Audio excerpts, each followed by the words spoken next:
In this video, I'm going to share with you 7 different creative ways to use BitCrushing in your tracks to make them sound awesome.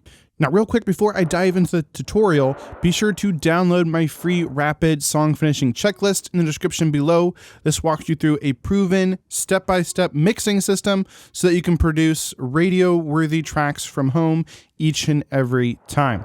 All right, so let's dive into BitCrushing. First off, what is BitCrushing? Well, BitCrushing simply reduces the resolution of a sound. So you can think of BitCrushing like a video camera running at 30 frames a second. That means 30 images are captured and put together in the sequence of just 1 second. The audio equivalent is the sample rate, which is how often a sound is captured in a second. Every time a video camera opens to take a picture, it needs resolution to determine what it can see, and how accurate it is called resolution. Same thing with sample rate. Every time we open up our sample rate, we want to take an accurate picture. In other words, digital audio is composed of a rapid series of numeric samples that encode audio data onto a waveform. So the lower the sample rate, the less building blocks you have to assemble the audio picture, and therefore the less accurate the sound is. That's what we can see here. As we increase the downsampling here or reduce the resolution, it gets blockier. So you want your sound waveform is supposed to be a perfect wave. You know, it's supposed to be circular like this. Circular. But if you have fewer building blocks, you have to do your best representation, kind of like Minecraft, right? If you ever played Minecraft, you try to build a circle using blocks.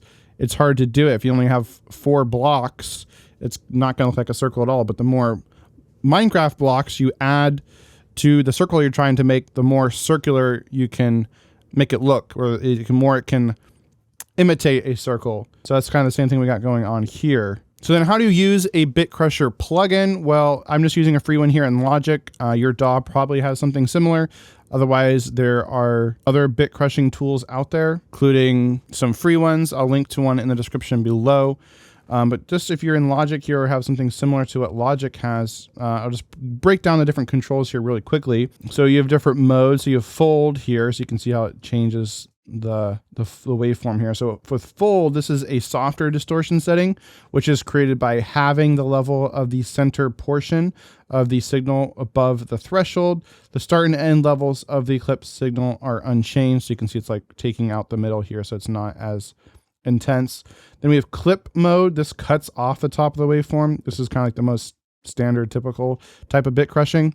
And this will cause an abrupt distortion when the clipping threshold is exceeded, as the top of the waveform is simply cut off. So clipping occurs in most digital systems is the closest to cut mode. So if you are recording something too loud, you're going to get digital distortion. That's basically BitCrushing because it's getting cut off. So this is the most authentic form of BitCrushing. It's going to sound the most like digital distortion. Then you have wrap. Wrap is a less harsh form of distortion, which works by offsetting the start, mid, and end levels of the signal above the threshold. This parameter smooths the signal levels when they cross the threshold. Then we have drive here. And so this sets the amount of gain applied to the input signal. So raising the drive level can also increase the amount of clipping at the output. So if you can see how it kind of changes the waveform there. The more you increase the drive. Then you have resolution right here. So you can set the bit rate between 1 and 24 bits to alter the calculation precision of the process. Lower values increase the number of sampling errors, generating more distortion.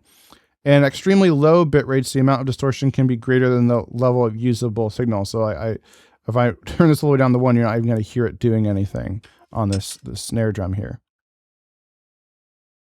So you can't even hear it. Never hear it. 24-bit is what we typically record, and this is like full resolution.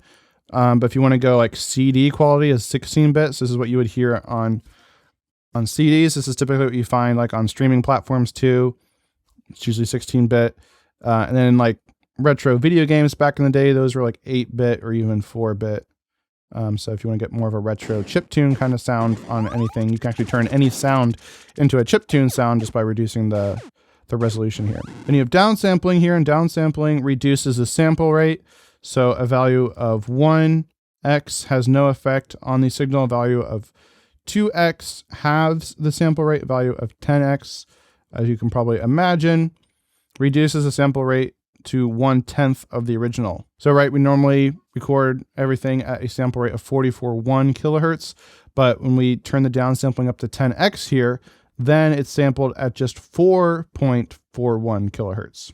Then you have of course, your mix knob here. So this just sets the balance between the unaffected and the affected signal. Then we also have the clip level threshold here. So you can set the point below the clipping threshold of the channel at which the signal starts clipping. So you can drag this green dot here to set the level at which it's going to clip. With that, let's get into 7 creative ways to use bit crushing. So number 1 here is what we can see right here is on a snare drum. So I like to use very subtle here. So I'll keep it at 24 and just do downsampling of 2x, so just reducing the sample rate, and then maybe add a little bit of distortion. And I'll reduce the mix a bit here. So we'll listen to this before and after.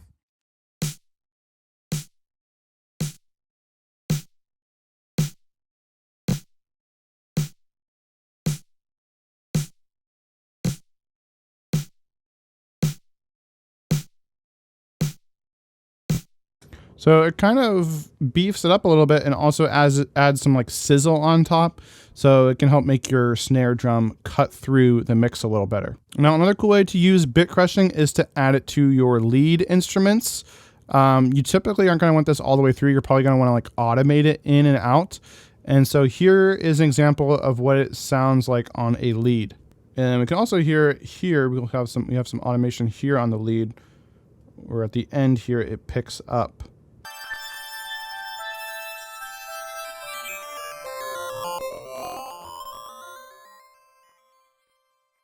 So I thought that was pretty cool, and it adds a pretty cool transition effect here. You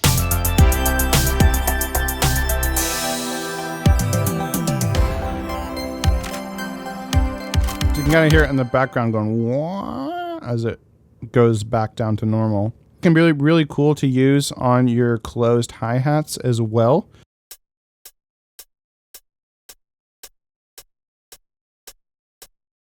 Again, just changes up the sound a little bit if you want to go for that. If you want to go for that slightly more distorted sound here, I have the resolution pretty low. We can put it back up to 24. It's not going to make a huge difference in this case.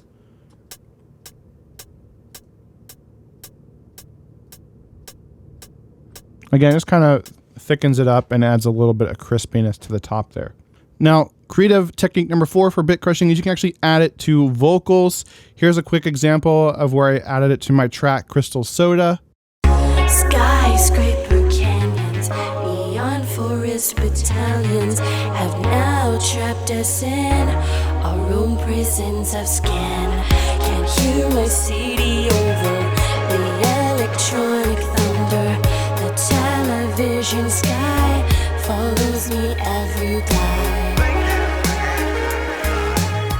And here is another example on this track here. I'm probably not going to keep this, but just to kind of show you how it sounds. I got a little bit of drive here, and then I'm going to turn up the down sampling. Candy cassettes play in my mind. Rewind, let's go back in time. Where the rhythm takes me to a sweet escape. No, you don't ever stop the team. Candy cassettes play in my mind. Rewind, let's go back in time. So if you want to add a little bit of crispiness to the top without overpowering it, we can turn down the mix here. Or if you want to, make it sound like you're in a vintage video game.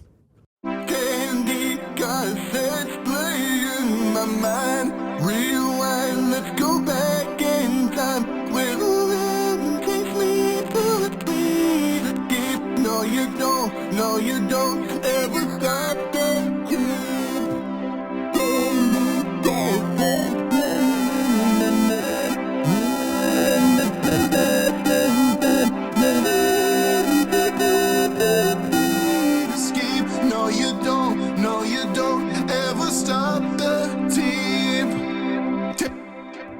So you can hear it a little bit in action there. Now, another really cool way to use this is just as a transition. Transitions are a fantastic place to use BitCrushing to help you move between different sections of your song. So you can hear an example of this from my song, I Died Again. We could also add it into this track here. So we got these drums here.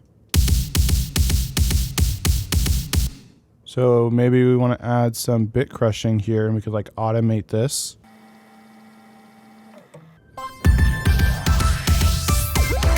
So that'd be cool, and we could add it to these other tracks too, add it to the bass too, and these leads, so it's all kind of doing the same thing if you want to create that really digital feel. So that's a cool technique there. We can also add to synths. I like adding it to ARPs. You can see we got a little bit of BitCrushing on here using the fold, so it's a little smoother.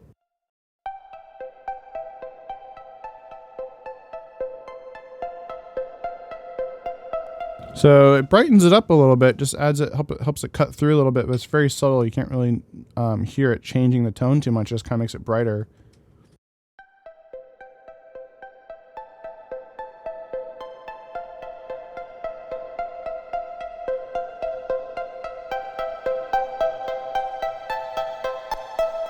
So that's a cool too. If you want to add some extra intensity to your synths, you can add it on them as well.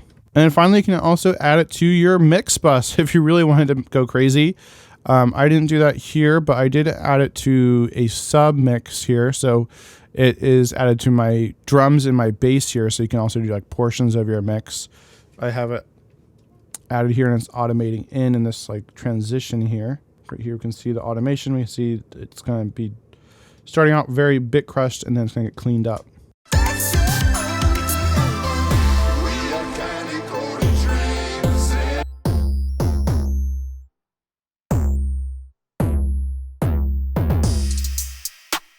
So you can see like the beginning of the bridge, it starts very bit crushed.